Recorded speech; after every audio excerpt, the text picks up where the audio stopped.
नमस्कार. आऊचा खाऊ या यूट्यूब चॅनलवर मी मेधा तुमच्या सगळ्यांचं मनापासून स्वागत करते. उन्हाळा म्हणलं की आपल्याला चाटचे प्रकार करून खायला फार आवडतात आणि चाटचा कुठलाही प्रकार करायचा म्हणलं तर चिंचेचा कोळ हा हवाच. शिवाय आपल्या महाराष्ट्रीयन ज्या पारंपरिक रेसिपीज आहेत जसं की आळूची भाजी आहे, आळूची वडी आहे किंवा चिंच गुळाची आमटी किंवा आपली पुरणाची आमटी, ह्या सगळ्याला आपल्याला चिंचेचा कोळ लागतो. आणि मग तो आपण जर चिंच भिजत घालायचं विसरलो तर मग ऐन वेळेस लक्षात येतं आणि गोंधळ होतो. मग हाच चिंचेचा कोळ जर 6 महिने आपल्याला टिकवून ठेवता आला आणि घरात तयार करून ठेवता आला तर ह्या सगळ्या गोष्टी आपल्याला झटपट करता येतात. शिवाय आपण कुठं बाहेर गेलोत आणि मुलांना जर चाट करून खायचं असेल तर मग चिंचेचा कोळ तयार असेल तर मुलं पटकन आपला चाट म्हणजे भेळ पाणीपुरी करून घेऊ शकतात. शिवाय हायजेनिक पण असतो. बाहेर भेळ पाणीपुरी खायला गेलं की हायजीनचा परत प्रश्न येतो.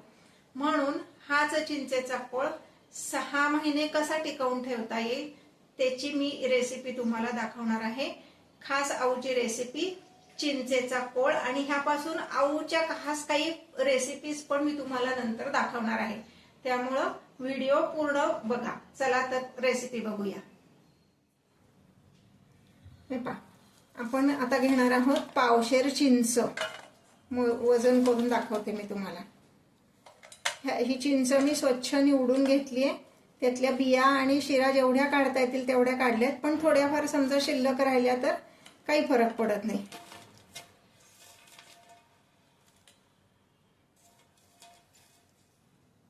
ही पावशेर चिंच घेतली आहे. हे आता मी थोडंसं बाजूला ठेवते. यामध्ये आपण घालणार आहोत खजूर, साधारणपणे 150 ग्रॅम. खजुराचं प्रमाण थोडंफार कमी जास्त झालं तरी काही हरकत नाही. हा बिया काढून झाल्यावर 150 ग्रॅम असा घेणार आहे बरं का मी. बिया काढून टाकायच्या. हा 150 ग्रॅम खजूर बाजूला ठेवते. गूळ बारीक चिरून घेतलाय, तो पण आपण 150 ग्रॅम घालणार आहे.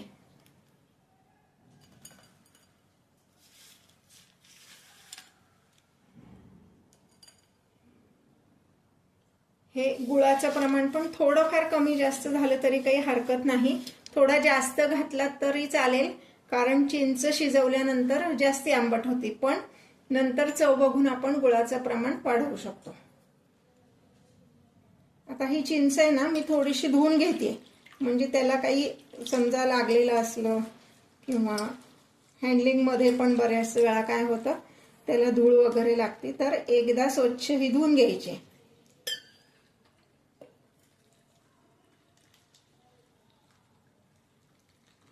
चिंच सुद्धा स्वच्छ निवडून घ्यायची, म्हणजे त्याच्या रेषा पण काढायच्या, त्यातल्या बिया म्हणजे चिंचोके पण काढायचे, आणि एकदा निवडली की त्यात काही आळी जाळी नाही ते पण आपल्याला बघता येतं.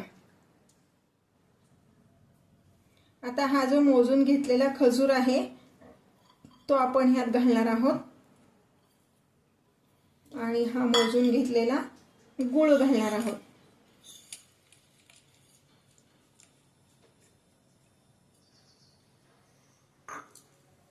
ही जी वाटी आहे ह्या वाटीने आपण 1 वाटी पाणी ह्यामध्ये घालणार आहोत, आणि कुकरला लावून 3 शिट्ट्या करणार आहेत. कुकरला आपल्याला नेहमीचा जो कुकर असतो त्या कुकरमध्ये लावायचा आणि 3 शिट्ट्या करायच्या. आता कुकरमध्ये खाली मी 2 ग्लास पाणी घालणार आहे.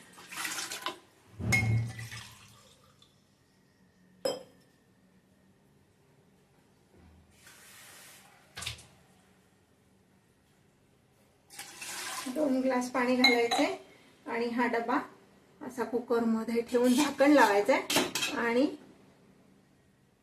मीडियम फ्लेमवर गॅस ठेवायचा आणि 3 शिट्ट्या करायच्या.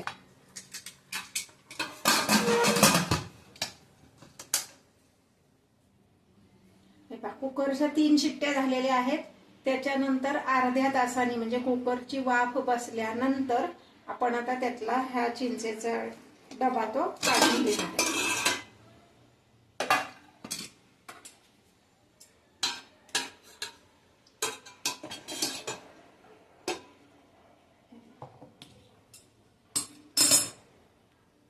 असं हे छान व्यवस्थित शिजलेलं आहे. असं जर तुम्ही नुसतं दाबून जरी पाहिलं ना तरी ह्याचा कोळ निघणार आहे.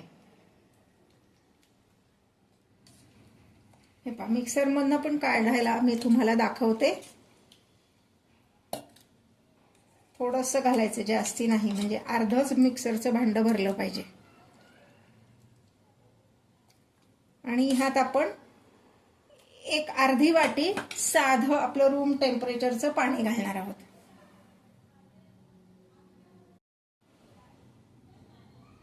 हे पहा, एवढं भांडं, अर्धा भांडं घातलं तरी चालेल. ते फिरण्या इतपतच पाणी घालायचंय.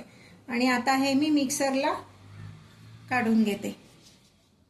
हे पहा, आता काय केलंय आपण, जे कुकरमधनं चिंच आणि खजूर शिजवून घेतलंय ते सगळं मी मिक्सरला घालून प्लस मोडला 2दा किंवा 3दा फिरवायचं, जास्ती फिरवायचं नाही, कारण चिंच आपली व्यवस्थित शिजलेली असते. आणि नंतर एका मोठ्या कुंड्यामध्ये सगळं काढलंय आणि त्यात साधारणपणे 3 ते 4 मोठे ग्लास एवढं पाणी घालून हाताने व्यवस्थित त्याचं असं कुस्करून कोळ काढून घेतलाय. कुस्करण्याची गरज तशी पडत नाही, कारण आपण मिक्सर मधनं काढल्यामुळं जास्तीत जास्त कोळ त्याचा निघालाय. आता आपण हे ह्या गाळणीने गाळून घेणार आहोत. म्हणजे जे काय चिंचेच्या शिरा किंवा एखादं चिंचोका राहिलेला असेल किंवा खजुरातली एखादी बी राहिली असेल तर ते सगळं ह्यामध्ये निघून जाईल.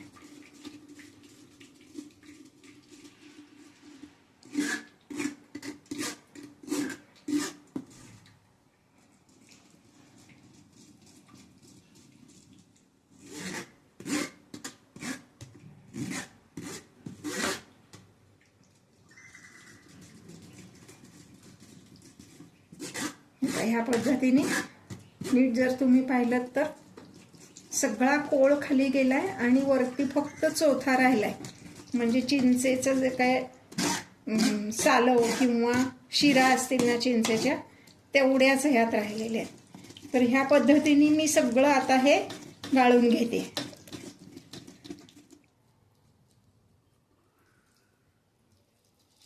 हे पहा, असा एवढा चोथा ह्याचा राहायला पाहिजे. म्हणजे फक्त शिरा ज्या काय होत्या चिंचेच्या तेवढंच फक्त शिल्लक राहिलं पाहिजे, इतकं हे आपल्याला गाळून घ्यायचंय. आता हा चोथा फेकून देऊ शकता किंवा हा तुम्ही असंच ठेवलात तर तांब्या पितळ्याची भांडी घासायला हा तुम्ही उपयोगात आणू शकता, तुमच्या आवडीनुसार. मी आता हे फेकून देणार आहे. आता खाली किती कोळ साठलाय ते मी तुम्हाला दाखवते. हे पहा, हे जे काही आपण गाळून घेतलं ना तो एवढा पल्प निघाला. हे एक पातेलं आणि वर थोडंसं. ह्यात पाणी किती घातलं तर साधारणपणे 7 ते 8 ग्लास पाणी यात मला पुन्हा घालावं लागलेलं आहे. आता हे मी एका मोठ्या पातेल्यात शिफ्ट करते. आता मी गॅस पेटवते आणि मीडियम फ्लेमवर हे मी आता उकळत ठेवणार आहे. उकळायचं किती तर छान अगदी ते घट्ट असं आटलं पाहिजे. ते किती उकळायचं ती टेस्ट जी असते की हे तयार झालेलं कसं ओळखायचं ते पण मी तुम्हाला दाखवणार आहे. तत्पूर्वी ह्यामध्ये आता मी थोडीशी टेस्ट घेऊन बघते की गुळाचं प्रमाण योग्य आहे की नाही ते.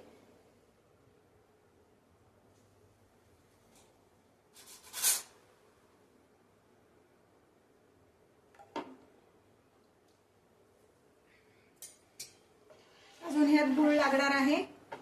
गुळाचं प्रमाण हे चिंचेच्या आंबटपणावर अवलंबून असतं. एखादी चिंच अतिशय आंबट असती त्यामुळं गुळाचं प्रमाण वाढवावं लागतं आणि एखादी चिंच जरा बेताची आंबट असती तेव्हा मगाशी मी सांगितलेलं जे प्रमाण आहे ते पुरतं. आता मी पुन्हा ह्यामध्ये 1 वाटीभर गुळ घालते. म्हणजे टोटल साधारण 250 ग्रॅम चिंचेला मी 250 ग्रॅम गुळ घातलेला आहे.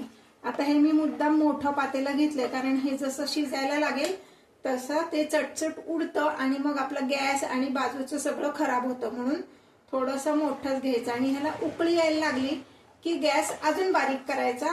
बारीक गॅसवर ते उकळून द्यायचं. साधारणपणे अर्धा तास तरी ते उकळायला वेळ लागतो. मी जे व्हिडिओज तुम्हाला दाखवते ते जर तुम्हाला आवडत असतील तर माझ्या चॅनलला लाईक, शेअर आणि सबस्क्राईब करायला विसरू नका. तुमच्या कमेंट्स माझ्यासाठी अत्यंत महत्त्वाच्या आहेत.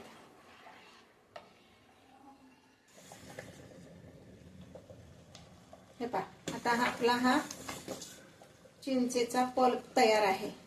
हे किती वेळ उकळलं मी, तर मीडियम फ्लेम ठेवली होती गॅसची, कारण मला बाकीची पण कामं करायची होती, म्हणून मीडियम फ्लेमवर ठेवलं. साधारण 1.25 तास लागला.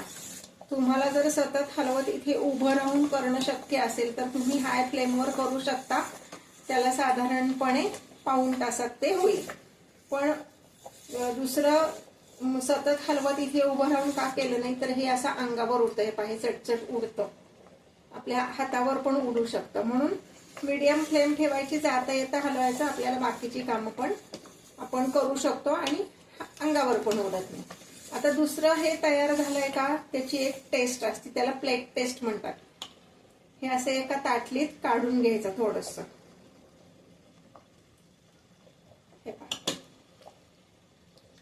हे असं आपण काढलं ना, तर कडेला पाणी नको यायला. ते तसंच ज्या ठिकाणी आपण घालतो त्याच ठिकाणी ते राहिलं पाहिजे. आता ह्यात तुम्ही म्हणाल ह्यात किंचित पाणी दिसते, पण आपण गॅस बंद केल्यावर ह्या पातेल्याची जी हीट आहे त्याच्यावर ते पुढचं होणार आहे. म्हणून मी आता गॅस बंद करणार आहे. हे पहा, तुम्ही जर बघितलं तर किंचित असं पाणी ओघळले, फार नाही ओघळलेलं.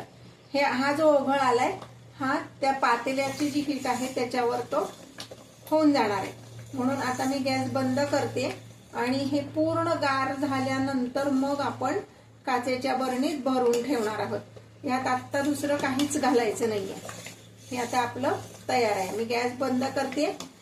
आता हे पूर्ण गार व्हायला कमीत कमी 4 ते 5 तास द्यायचे, कारण उन्हाळ्याचे दिवस आहेत, गार व्हायला वेळ लागतो.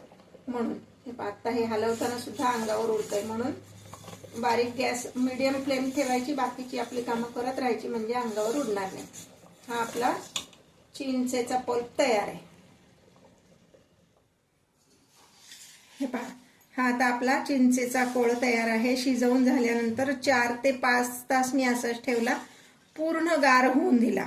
आता हा मी बरणीत भरून ठेवणार आहे. हा चिंचेचा कोळ तुम्हाला कशा कशात वापरता येईल, तर अगदी महत्वाचं घरात कायम लागतं ते म्हणजे भेळ पाणीपुरी करण्यासाठी किंवा कुठलाही चाटचा प्रकार करण्यासाठी आपल्याला चिंचेचा कोळ हवा असतो. त्यानंतर आळूची भाजी करायची, आळूच्या वड्या करायच्या, चिंचगुळाची आमटी करायची. मग प्रत्येक वेळेस ती चिंच भिजत घाला आणि मग चिंचेचा कोळ काढा. ते आपल्या लक्षात राहतं किंवा नाही, तर मग त्यावेळेस तुम्ही हे वापरू शकता. तसंच काहींना चिंचेचा सॉस पण आवडतो, तर हा सॉसच्या जवळपास आहे. म्हणजे ह्यात फक्त आपण मीठ किंवा तिखट नाही घातलेलं, ह्यात आपण खजूर आणि गूळ घातलाय. तुम्ही म्हणाल खजूर का घातला, तर खजुरामुळं काय होतं, चिंचेचा जो आंबटपणा असतो ना तो थोडासा बॅलन्स होतो, म्हणून आपण ह्यात खजूर घातलाय.